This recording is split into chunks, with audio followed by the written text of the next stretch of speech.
सनातन को ऐसे लोगों से खतरा है जो सनातन का इस्तेमाल अपनी सत्ता की हवस को पूरा करने के लिए करते हैं। ऐसे लोगों से सनातन को बचाइए। ये मेरे और आपके सनातन को बदनाम कर रहे हैं। ये सनातन के गद्दार हैं जो लोग अपनी सत्ता की हवस में नफरत का कारोबार चलाते हैं, जो लोग अपनी सत्ता की हवस में लूट खसूट का कारोबार चलाते हैं, जो भारत की चिंता नहीं करते, अमेरिका के कहने पर भारत की सेना को चुप बैठा देते हैं, वो सनातन के दुश्मन है। कभी कहते हैं अमेरिका के सामने झुक गए, कोई कहता है एप्स्टीन फाइलों के सामने झुक गए, कोई कहता है अडानी और अंबानी के सामने झुक गए। इनके चक्कर में आज भारत की स्थिति यह हो गई है कि हम जिसको उंगली दिखा के और आंखों में आंख डाल के कहते थे कि यह दुनिया के सामने आतंकवादी देश है, और जब भारत बोलता था कि पाकिस्तान आतंकवादी देश है, तो सारी दुनिया कहती थी कि हां पाकिस्तान आतंकवादी देश है।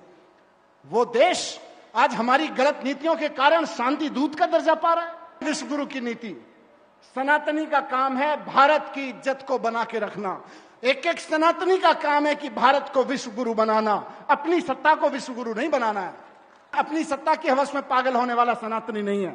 इसीलिए मैं आप सबसे कहता हूं, हमारे वेदों में, हमारे उपनिषदों में, हमारी पुराणों में, हमारी गीता में, हमारी रामायण में, रामचरितमानस में ज्ञान का भंडार है। मैं जेल में रहा, इन्होंने मुझे झूठे आरोप लगा के जेल में डाला। मैं जानता था पहले दिन से कि झूठे आरोप हैं, एक दिन ये झूठ साबित होंगे, लेकिन इन्होंने सीबीआई और ईडी का दुरुपयोग करके मेरे ऊपर आतंकवादियों वाले, नशे के तस्करों वाले आरोप लगाए, कानून लगाए, जिससे मेरी जमानत ना हो सके।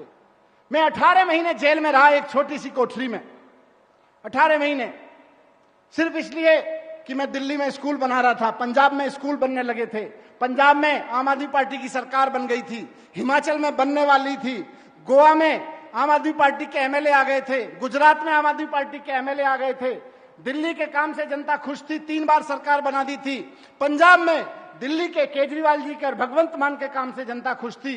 इसलिए इन्होंने सोचा कि ये एजुकेशन बहुत करता है, इसको उठा के जेल में डाल दो। इन्होंने अपनी सारी ताकत का दुरुपयोग किया। अपनी सत्ता की ताकत का दुरुपयोग करने वाला सनातनी हो सकता है क्या? मुझे सारे दिल पे हाथ रख के बताओ, हो सकता है क्या?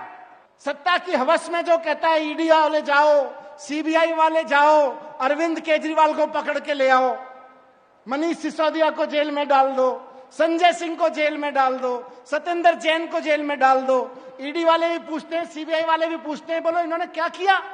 बोले कुछ नहीं किया, ये स्कूल बनवा रहे हैं। अगर इन्होंने सबके लिए स्कूल बनवा दिए तो बीजेपी का राज कैसे चलेगा? हमारी सत्ता कैसे बचेगी? सत्ता की ताकत का ईडी और सीबीआई का दुरुपयोग करने वाला, चुनाव आयोग का दुरुपयोग करने वाला सनातनी हो सकता है क्या? सबने कहा मेरे से पहले, हम सनातनी हैं, पर हमारे लिए सनातनी का मतलब है हमारे दिल में प्यार, हमारे दिल में सबकी इज्जत, हम इंसान को इंसान समझें। सनातनी होने का मतलब यह है। सनातनी होने का मतलब नफरत नहीं है, सनातनी होने का मतलब डिवाइड नहीं है। अपनी सत्ता की हवस के लिए ईडी और सीबीआई का दुरुपयोग करके ईमानदार नेताओं को जेल में डालने वाला सनातनी नहीं हो सकता है। वो सनातन का दुश्मन है। सनातन प्यार सिखाता है, सनातन सिखाता है कि दिल में राम बसे हों और दिमाग में विज्ञान बसे हों, उसके बाद धरती पर राज करो ज्ञान का। सनातन ये सिखाता है। जिसके दिल में राम होंगे उसके दिल में नफरत नहीं हो सकती, और जिसके दिल में नफरत है इसका मतलब उसके दिल में राम नहीं है, और जिसके दिल में राम नहीं है वो सनातनी कैसा? अरे नरेंद्र मोदी जी, हम आपको सनातन का रक्षक नहीं, हम तो आपको सनातनी नहीं मानते, हम तो सत्ता का भूखा मानते हैं आपको। मैंने जितना वेद, उपनिषद, गीता, रामायण, रामचरितमानस जितना पढ़ा, उतना मुझे लगा कि यार क्या विज्ञान लिखा है हमारे ऋषियों ने, क्या वैज्ञानिक खोज की थी हमारे ऋषियों ने। वो सारी वैज्ञानिक खोज का नाम सनातन खोज है, वो सनातन परंपरा है। आज हम अपने बच्चों को स्कूल में पढ़ा रहे हैं, कभी बच्चों की किताब उठा के देखिए, क्वांटम साइंस में जो चीज आज अमेरिका और यूरोप का वैज्ञानिक कह रहा है, वो बात हमारे वेद में लिखी हुई है, वो बात हमारे उपनिषद में लिखी हुई है। जो चीज हम अब अपने बच्चों को पढ़ा रहे हैं, दुनिया में साइंटिस्ट खोज कर करके 2024 में, 2022 में, 2025 में नोबेल पुरस्कार ले रहे हैं, वो चीज हमारे उपनिषदों में लिखी हुई है। उस वेद का, उस ज्ञान का, उस उपनिषद में बैठे हुए ज्ञान का, उसको पहले जीना और फिर दुनिया को जीने में मदद करना, यह सनातन है। दूसरों के खेत छीन लेना, दूसरों के राज्य छीन लेना, चुनी हुई सरकारों को गिरा देना, एमएलए खरीद लेना, एमएलए खरीद के सरकारें गिरा देना, किसी को पहले ईडी का नोटिस भेजना और वो जब बीजेपी में शामिल हो जाए तो उसको कहना हाँ जी पहले ये बेईमान था, अब ईमानदार हो गया। ये सनातनी नहीं है, ये मेरे भारत का धर्म नहीं है।